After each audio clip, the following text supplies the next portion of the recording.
पाकिस्तानी युद्ध के बीच ये बड़ी खबर सामने आ रही है। होर्मुज में ईरान ने जबरदस्त हमला किया है, भारत आ रहे जहाज पर हमला किया है। इसके बाद से विदेश मंत्रालय की तरफ से बयान सामने आया है। भारत ने हमले की निंदा की है। आपको बता दें कि ईरान, इजराइल और अमेरिका के बीच युद्ध अब भयानक होता जा रहा है। इजराइल अमेरिका के युद्ध की धमक अब भारत के दरवाजे पर है, क्योंकि भारत आ रहे एक जहाज पर स्ट्रेट ऑफ हॉर्मुज में हमला हुआ है।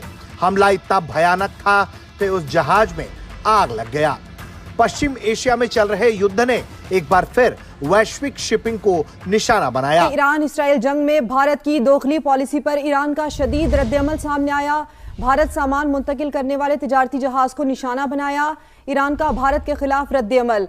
इसके साथ साथ ईरान ने आबनाए हरमुज में भारतीय शहर गुजरात जाने वाले थाईलैंड के तिजारती जहाज को निशाना बनाया। सबसे पहले तो मैंने यही बताइए, जो सुबह से सोशल मीडिया एकदम पटा हुआ है कि ईरान ने अलाउ कर दिया है भारतीय जहाजों को चीन के तरीके, उसकी कहानी है भारतीय विदेश मंत्री और ईरान के विदेश मंत्री के बीच में। तो मैंने सबसे पहले ये काम किया कि ऑफिशियल स्टेटमेंट चेक किया जाए कि आधिकारिक रूप से क्या बयान आया है, और मेरे को निराशा हाथ लगी, कोई भी बयान जो है नहीं आया है। दरअसल हुआ ये है, एस जयशंकर विदेश मंत्री, उनके सुबह से मीम चल रहे हैं, वही लाल आंखों वाले वायरल हो रहे हैं, और कहा जा रहा है कि जिस तरीके से चाइना के शिप्स को छूट दी थी स्ट्रेट ऑफ हॉर्मुज से निकलने की ईरान ने, वैसे ही भारत के जहाज़ों को भी दे दी है, क्योंकि एस जयशंकर ने वहाँ ईरान के विदेश मंत्री से बात की है। और ये सब सूत्रों के जरिए चल रहा था, देश में एकदम जश्न का माहौल था, सोशल मीडिया में एकदम बधाइयां दी जा रही थी सरकार को। मगर इस बीच खबर कुछ और भी आई। थाईलैंड का एक कार्गो जहाज मयूरी नारी, जो भारत के गुजरात स्थित कांडला पोर्ट आ रहा था, उसे हॉर्मुज जलडमरू मध्य में अज्ञात प्रोजेक्टाइल के जरिए हमला किया गया। इस हमले में जहाज में भीषण आग लग गई। 20 क्रू सदस्यों को बचा लिया गया। तस्वीरों में आप देख सकते हैं कि किस तरह से यह हमला हुआ और किस तरह से यह जहाज धू धू कर जलता हुआ दिखाई दे रहा है। ईरान ने भारत जाने वाले मालबरदार जहाज को आबनाए हुर्मुज में प्रोजेक्टाइल से निशाना बनाया। हमले के बाद जहाज में आग लग गई और इंजन रूम को शदीद नुकसान पहुंचा। वक्त से बढ़ती कशीदगी और ईरान भारत ताल्लुकात में गहरी पेचीदगी मजीद वाज़ेह है। तो फिलहाल सोशल मीडिया में बहुत ही ज़्यादा ये बात चल रही है कि ईरान ने भारत के ऑयल शिप पर जो है हमला कर दिया है। उस पर भारत का झंडा लगा था, और वो थाईलैंड से गुजरात के एयरपोर्ट पर आ रहा था। अब मैं आपसे पूछना चाहता हूँ, थाईलैंड से कौन सा तेल आता है भाई? गुजरात के एयरपोर्ट पर वो आ रहा था, लेकिन शिप वो थाईलैंड की थी। समझे आप मेरी बात? यानी कि गुजरात के लिए वो आ रहा था, शिप वो थाईलैंड की थी। और पता ये भी चल रहा है कि एक शिप तो जो है एयरपोर्ट पर पहुंच चुका है, और बाकी 2 शिप वहां से निकाल दिए जा चुके हैं। अभी जो जिस तरीके से सोशल मीडिया के अंदर ये बातें चल रही है कि एस जयशंकर साहब की और ईरान के विदेश मंत्री की बात जो हुई है, वो 10 तारीख में हुई थी। ईरान के विदेश मंत्री की और एस जयशंकर की जो बातें हुई हैं, अभी पूरी तरीके से ये पुष्टि नहीं हुई है इस बारे में कि भाई शिप को, यानी कि जिस तरीके से ईरान ने चीन के लिए बोल रखा है कि भाई चीन के जो जहाज होंगे उनके लिए कोई रोक टोक नहीं होगी। मतलब ये बात तो बिल्कुल सही है कि चीन के जो जहाज होंगे उनके लिए कोई रोक टोक नहीं होगी। लेकिन नंबर 2 कि हमारे एस जयशंकर साहब की और ईरान के जो विदेश मंत्री हैं उनकी बात हुई है इसको लेकर के कि हमारे जो शिप होंगे उन पर भी कोई रोक टोक नहीं होगी। ऐसा कोई भी ऑफिशियल स्टेटमेंट नहीं है। पूरे तरीके से मैं आपको बता दूं कि सोशल मीडिया के अंदर जो बातें चल रही हैं कि भाई इस तरीके से बात होगी, ईरान ने जहाज छोड़ दिए, वो छोड़ दिए, तो वो तो पहले ही छोड़ चुके थे। लेकिन ऑफिशियल स्टेटमेंट ये नहीं है कि ईरान ने कह दिया है कि भारत भी अब मतलब अपने जहाज ले जा सकता है। अब पाकिस्तानी मीडिया जो इस जहाज में आग लगी है इसके ऊपर किस तरीके की चर्चा कर रही है, सब कुछ इस वीडियो में मेंशन है, तो वीडियो को लास्ट तक जरूर देखिएगा। वीडियो को ज्यादा लाइक और शेयर जरूर करिएगा दोस्तों। आइए दोस्तों वीडियो को स्टार्ट करते हैं। एस जयशंकर की ट्विटर प्रोफाइल भी मैंने चेक की, जिसको एक्स बोलते हैं। वहां पे लास्ट जो ट्वीट अर्गची के बारे में है वो है 10 तारीख का 10 मार्च 2026 का, और 10:47 रात को ये ट्वीट किया गया। उसमें ये कहा गया कि मेरी लंबा कन्वर्सेशन हुआ अर्गची के साथ में, और हम अब यहाँ से टच में रहेंगे।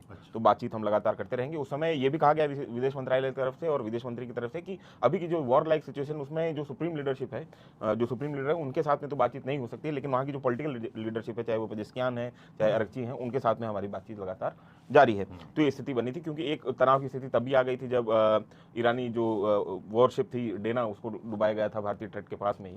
तो वैसी स्थिति, तो उस समय भी ये स्थिति बनी थी। उसके बाद में भारत ने एक ईरानी जो युद्धपोत है उसको अपने यहाँ पे डॉक करने की इजाज़त दी कि वो हमारे यहाँ पे डॉक करे, रुके जब तक स्थितियाँ सामान्य नहीं हो जाती हैं अरेबियन सी और पर्शियन गल्फ में। तब तक तो ये स्थिति अभी ईरान के साथ में बनी हुई थी। मतलब एक बात तो आपने क्लियर की कि विदेश मंत्री की, उधर विदेश मंत्री जो पॉलिटिकल रजीम वगैरह है उनसे बात हुई है। हाँ, लेकिन वो 10 तारीख को ही हमारे पास में अपडेट है, उसके बाद अभी सुबह की चल रही बातचीत हुई है और ये निकलने दिया है और ये हुआ है। वो अभी दूसरे पॉइंट पे जाते हैं कि वाकई क्या अनुमति दे दी है ईरान ने भारतीय जहाजों को निकलने की? अभी तक जो मतलब अनऑफिशियली हमारे पास में जो बात आ रही है उसमें यह है कि 2 भारतीय फ्लैग शिप जो हैं, अच्छा ये आपको समझना पड़ेगा, जब आप शिप्स के बारे में बात करते हैं तो शिप्स जो है उसके ऊपर फ्लैग कहीं का होता है। फ्लैग का मतलब उस देश का रजिस्ट्रेशन है, लेकिन उसी देश की कोई कंपनी उसको चला रही हो ऐसा जरूरी नहीं होता है। मतलब अमेरिका की कंपनी जो है भारत में अपना शिप रजिस्ट्रेशन करवा के और वहां से भी चला सकती है। तो ये दोनों चीजें, ऑनरशिप और जो है फ्लैग शिप जो है, दोनों अलग अलग चीजें हैं। तो 2 भारतीय फ्लैग शिप जो हैं वो वहां से कहा जा रहा है कि स्ट्रेट ऑफ हॉर्मुज से कल रात और आज सुबह के बीच में सेफली पास हो गई हैं और उनको गुजरने दिया गया है। इनका नाम जो है पुष्पक और परिमल बताया जा रहा है। इससे पहले लिबेरियन फ्लैग की एक शिप थी, लिबेरिया का फ्लैग था उसमें। लिबेरिया दरअसल साउथ अमेरिका के पास का एक देश है, छोटा सा, वहाँ पे लेकिन बहुत सारे, जैसे हमारे यहाँ पे आप देखते हैं टैक्स से बचत के लिए नागालैंड में बहुत सारे ट्रक और बसें जो है वो रजिस्टर करवाई जाती हैं। उसी तरीके से लिबेरिया, पनामा आइलैंड ऐसे कंट्री हैं जहाँ से खूब सारी जो है शिप जो है वो रजिस्टर करवाई जाती हैं। उनमें लिबेरिया में ऑयल टैंकर था एक जिसका नाम शेनलॉक सुएज मैक्स है। वो 11 मार्च को मुंबई पहुंचा था। इसमें सऊदी से क्रूड ऑयल लाया जा रहा था। ये ऑयल टैंकर है प्रॉपर, और इसमें कैप्टन जो है वो इंडियन बताए जा रहे हैं। उसको मुंबई डॉक कर दिया गया है, मुंबई वो पहुंच गया है 11 मार्च को, मतलब कि कल। तो ये स्थिति है कि एक मुंबई पहुंच गया है, 2 निकल गए हैं। तो ये कहा जा रहा है कि भारत, लेकिन ऐसा नहीं है कि जिस तरीके से चाइना को ईरान ने इजाजत दी है कि आप लेके जा सकते हैं बहुत आराम से और उनके ऊपर कोई खतरा नहीं है, तो वैसी स्थिति नहीं है। हमको वैसी नहीं है, मतलब कुछ निकलने दिए हैं। हाँ, ये ईरान ने निकलने दिए, जिसमें से एक तो हमारे पास में कंफर्म, क्योंकि मुंबई आ गया है। 2 के बारे में कहा जा रहा है कि निकल चुके हैं, वो आ जाएंगे कुछ समय में। मतलब पर्शियन गल्फ से निकल चुके हैं, स्ट्रेट ऑफ हॉर्मुज पार कर लिया है उन्होंने, वो जल्दी जल्दी जो है वो मुंबई या गुजरात आ जाएंगे। और एक जहाज पे अटैक की बात भी आ रही है, वो थाई जहाज था, ऐसा कुछ थाई फ्लैग जहाज था, और वो आपको ये समझना पड़ेगा कि वो ऑयल टैंकर नहीं। कल जो है 5 शिप जो हैं, 5 शिप मतलब कि अटैक की गई स्ट्रेट ऑफ हॉर्मुज में। तो मैं उनकी डिटेल आपको एक बार समझा देता हूं। तो उसमें थाई फ्लैग शिप था, मयूरी नारी नाम था उसका, और ये यूएई का जो खलीफा पोर्ट है वहां से निकल रहा था। कार्गो शिप था और ये गुजरात आ रहा था चावल लेने के लिए। क्योंकि मैंने आपको बताया कि मिडिल ईस्ट में जो वेस्टर्न एशिया के तमाम बताया जा रहा है कि ये आग दरअसल इस जहाज के इंजन रूम में ही लग गया, जिसके बाद इस तरह की भयावह तस्वीरें सामने आई। जहाज Thai company precious shipping PCL का बल्क करियर है जो संयुक्त अरब अमीरात के खलीफा पोर्ट से निकला था। 11 मार्च के करीब 11 बजे ही दिन में हार्मुज जलडमरू मध्य में ट्रांजिट के दौरान जहाज के स्टर्न पीछे हिस्से पर हमला हुआ।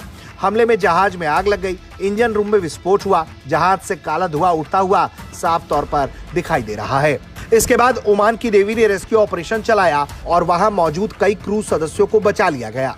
यूके मैरीटाइम ट्रेड ऑपरेशन के मुताबिक एक ही दिन में 3 कमर्शियल जहाजों पर अज्ञात प्रोजेक्टाइल से हमला हुआ है, जिसमें मयूरी नारी सबसे गंभीर रूप से प्रभावित हुआ है। कुछ रिपोर्ट्स में दावा किया गया है कि यह आईआरजीसी ने किया है, लेकिन अभी तक किसी ने हमले की आधिकारिक जिम्मेदारी नहीं ली है।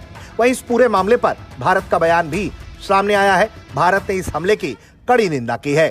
एमईए के द्वारा जो बयान जारी किया गया है उसमें कहा गया है कि हमने 11 मार्च को हार्मुज स्ट्रेट में थाई जहाज मयूरी नारी पर हमले की रिपोर्ट्स देखी हैं। ये जहाज भारत के कांडला जा रहा था। भारत इस बात की निंदा करता है कि पश्चिम एशिया में चल रहे संघर्ष में कमर्शियल शिपिंग को मिलिट्री अटैक्स का निशाना